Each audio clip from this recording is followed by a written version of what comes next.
लोगों को vote bank की तरह इस्तेमाल करती है। अच्छा, मुसलमानों के लिए भी उन्होंने क्या किया, कैसी शिक्षा व्यवस्था की, कैसे रोजगार की व्यवस्था की। आज छोटे छोटे बच्चे उनके घर में शिक्षा नहीं पा रहे हैं, तो उसका कारण क्या है? न मदरसों के नाम पर वो पैसा बोलते हैं कि मदरसों को हमने मदरसों को पैसा दिए, सरकारी स्कूलों को हम लोग पैसा दे रहे हैं या उनका हेल्प कर रहे हैं। ऐसा नहीं होता। अगर ऐसा होता तो आज इस बंगाल की तरक्की होती है, हर बच्चा यहाँ शिक्षित होता है। तो ये छोटी छोटी जो तकलीफें हैं ये बंगाल में नहीं रहती। हम लोग विकास चाहते हैं भाई साहब। जैसे हमारे पूरे भारतवर्ष में छोटे छोटे शहरों में जिस प्रकार से विकास हुआ है, हम भी चाहते हैं कि हमारा पश्चिम बंगाल भी सोनार बांग्ला बने। ममता बनर्जी ने क्या ये कुछ काम नहीं कराया पूरे 10 साल में? ट्रांसफर माई कमीशन की जो सरकार होगी तो उसको लोग कैसे एक्सेप्ट करेंगे, कैसे करेंगे? हर काम करने जाइए तो उनको कमीशन देना पड़ता है, कट मनी देना पड़ता है। हर काम के लिए उनके दफ्तर में एक कागज साइन कराने जाइए तो वो विचारधाराओं से बांट देते हैं, बोलते हैं कि तुम ही तो टीएमसी करो ना, तुम्हारा काज होवे ना। ऐसे जब ऐसी मानसिकता के लोग रहेंगे तो कैसे लोग उनको बर्दाश्त करेंगे? अच्छा, टीएमसी द्वारा एक और बात बोली जाती है, अगर यहाँ पर बीजेपी की सरकार आ जाती है, मोदी जी की सरकार आ जाती है तो यहाँ पर हिंदू मुसलमान हो जाएगा, मुसलमान खतरे में हो जाएंगे। टीएमसी वाले ऐसा बोलते हैं। नहीं, ऐसा नहीं होगा।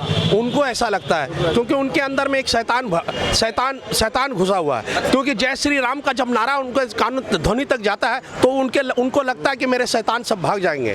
तो इसलिए कि जरूरी है कि हम फिर एक बार बोलेंगे जय श्री राम। देखिए, जहां तक हमारी आवाज जाएगी वहां जितने शैतान होंगे सब भाग जाएंगे।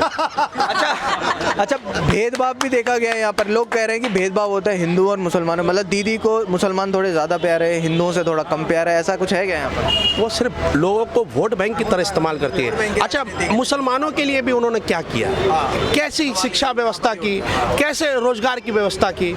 आज छोटे छोटे बच्चे उनके घर में शिक्षा नहीं पा रहे हैं, तो उसका कारण क्या है? न मदरसों के नाम पर वो पैसा बोलते हैं कि मदरसों को हमने मदरसों को पैसा दिए, सरकारी स्कूलों को हम लोग पैसा दे रहे हैं या उनका हेल्प कर रहे हैं। ऐसा नहीं होता। अगर ऐसा होता तो आज इस बंगाल की तरक्की होती है, हर बच्चा यहाँ शिक्षित होता है। तो ये छोटी छोटी जो तकलीफें हैं ये बंगाल में नहीं रहती। दादा, रोजगार की भी बहुत बड़ी समस्या है यहाँ पर। बिल्कुल, रोजगार की समस्या तो है ही है। बीजेपी आने से होगी सॉल्व? बिल्कुल होगी।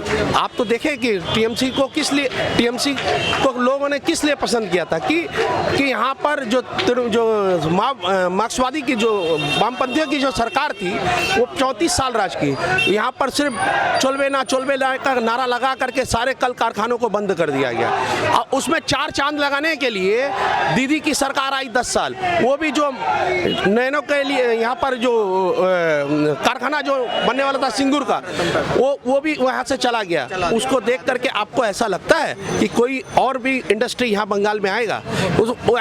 उनको भी ऐसे विश्वास का सरकार चाहिए जिनके वजह से उनका इंडस्ट्री चल सके, यहाँ के लोगों को रोजगार का व्यवस्था हो सके, लोग अपना रोटी कपड़ा मकान का व्यवस्था कर सके। ऐसी सरकार चाहिए। अच्छा, दीदी एक और बात बोलती है कि यहाँ पर बाहरी लोग नहीं आ सकते, सत्ता में बाहरी लोगों का कोई आने का कोई मतलब नहीं है। बंगाल को मतलब एक तरीके से भारत देश से विभाजित करते हैं, वो एकदम अलग मानते हैं। इस पर आप क्या कहेंगे? बाहरी लोग कहाँ से आते हैं? पाकिस्तान से कि बांग्लादेश से कि हिंदुस्तान के लोग हैं? और बंगाल के अगर बहरमपुर से आ जाएंगे या मुर्शिदाबाद से आएंगे, मालदा से आएंगे, अगर मीटिंग वगैरह में, तो कहाँ वो बाहरी हो जाएंगे? अगर कभी कहीं चुनाव होता है, चुनाव एक तो एक उत्सव है, लोकतंत्र का उत्सव है, इस उत्सव में हर लोग अपना भागीदारी निभाने के लिए आते हैं, तो इसको बाहरी का कहाँ से नाम दे देते हैं? अच्छा, जो लोग रोहिंग्या लोगों को जो इन्होंने यहाँ पर उनको घर बना करके, उनको वोटर कार्ड बना करके यहाँ उनका रहने का व्यवस्था कर दिए, वो लोग यहाँ के लोग हैं क्या? यहाँ के निवासी हैं क्या? वो बाहरी नहीं है क्या? तो पहले उनको अपनी मानसिकता ठीक करनी पड़ेगी। वो मानसिक रूप से बीमार है, उनको ठीक होने की जरूरत है। हमने ऐसा देखा कि हम लोगों से अगर पूछते हैं कि आप किसको सपोर्ट करते हो, अगर वो बीजेपी के सपोर्टर है, अगर वो बीजेपी को कहीं ना कहीं वोट देना चाहते हैं, तो वो खुलकर बात नहीं कर पा रहे हैं यहाँ पर। क्या डर है ये टीएमसी को? ऐसा डर का माहौल उन्होंने क्रिएट किया है। उनके कार्यकर्ता घर घर के नीचे बैठे रहते कि कौन बीजेपी का कार्यकर्ता है, कौन बीजेपी का सपोर्टर है। उनको हाँ, वो आकर कभी किसी बीजेपी के कार्यकर्ताओं से बात भी करता होगा तो उनके दिमाग में आता कि नहीं ये टीएमसी को वोट देगा, बीजेपी को वोट देगा। तो इसलिए उनके मन में बोले ना शैतान, उनके शैतानों का एक राज चल रहा है। और शैतान को भगाने के लिए हम लोगों ने, हमारे देश के प्रधानमंत्री से लेकर के ये देश की हर जनता बोलती है जय श्री राम, जय श्री राम के उद्देश्य से अच्छे अच्छे शैतान भाग जाते हैं। तो ये तो ममता बनर्जी है, उनको कान में कैसे अच्छा लगेगा।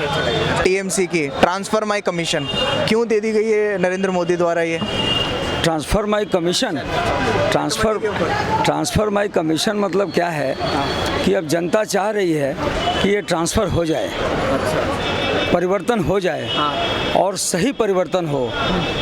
इसी का उद्घोष माननीय प्रधान सेवक ने कल किया था। अच्छा, एक तरफ नरेंद्र मोदी बोलते हैं खेला हो लेकिन विकास होवे, ठीक है, रोजगार होवे, ये सारी बातें बोलते हैं नरेंद्र मोदी, लेकिन वहीं वो खेलने की बात करती हैं ममता बनर्जी, होवे होवे खेलने की बात करते हैं। इसको किस तरीके से देखते हैं? देखिए भाई साहब, राजनीति कोई खेल नहीं है। ये मातृभूमि की सेवा करने के लिए हमें जनता चुनती है, अतः हमें इसे खेल का मतलब शब्द प्रयोग करना मेरे हिसाब से माननीय मुख्यमंत्री जी के लिए भी उपयुक्त मतलब वर्ड नहीं है। और हम लोग विकास चाहते हैं भाई साहब। जैसे हमारे पूरे भारतवर्ष में छोटे छोटे शहरों में जिस प्रकार से विकास हुआ है, हम भी चाहते हैं कि हमारा पश्चिम बंगाल भी सोनार बांग्ला बने, सोनार जय बांग्ला ना बने। जय बांग्ला हमने देखा कि जब 10 साल पहले दीदी की सरकार यहाँ पर नहीं थी, उन्होंने बोला था कि मैं घुसपैठियों को यहाँ से निकाल के फेंक डालूंगी। जब यहाँ पर वाम की सरकार थी, उन्होंने वादा करा था जब मैं सत्ता में आऊँगी। क्या यहाँ से घुसपैठिए गए, निकाल के फेंका गया घुसपैठियों को यहाँ से? आपने देखा होगा कि संसद में उन्होंने ही लिफलेट फाड़ करके फेंक दिया था, और आज वही कह रही हैं कि सीएए ना हो, एनआरसी ना हो। अगर हमारे भारतवासी जो दूसरे देश में रहते हैं, चाहे अफ़गानिस्तान में हो, चाहे बांग्लादेश में हो, चाहे म्यांमार में हो या पाकिस्तान में हो, हम उनको आदरपूर्वक, सम्मानपूर्वक अपने भारतवर्ष में बुला करके उनका सम्मान देना चाहते हैं, उन्हें नागरिकता प्रदान कराना चाहते हैं। और आप सीएए का विरोध कर रही हैं। आप कैसी माता हैं या कैसी आप सेविका हैं? आप एक चीफ मिनिस्टर साहिबा हैं। आपको ये सोचना चाहिए कि दूसरे प्रांत में जो हमारे हिंदू भाई, बौद्ध भाई, क्रिश्चियन भाई जिस प्रकार से प्रताड़ित हो रहे हैं, आए दिन समाचार पत्रों में, टीवी चैनलों में देखा जाता है कि किस प्रकार से वहाँ पर हमारी छोटी छोटी बहनों के साथ किस प्रकार से दुष्कृति लोग कर रहे हैं। प्रताड़ित तो यहाँ पर भी होते हैं। मैंने सुना है कि यहाँ पर जय श्री राम के नारों से बड़ी दिक्कत है दीदी को, और यहाँ पर हिंदुओं के साथ बड़ी बर्बरता करी जाती है, मारा जाता है। ऐसा कुछ होता है क्या यहाँ पर? देखिए, बंगवासी जो सनातनी हिंदू है वो अब जागृत हो चुका है, इसे कोई मिटा नहीं सकता। हम लोगों को जाति पाति में बांटने वाले लालू प्रसाद जी कहाँ हैं, आप देख रहे हैं। यूपी में अखिलेश यादव जी तुष्टीकरण किए, आज देखिए उनकी क्या स्थिति हो गई है।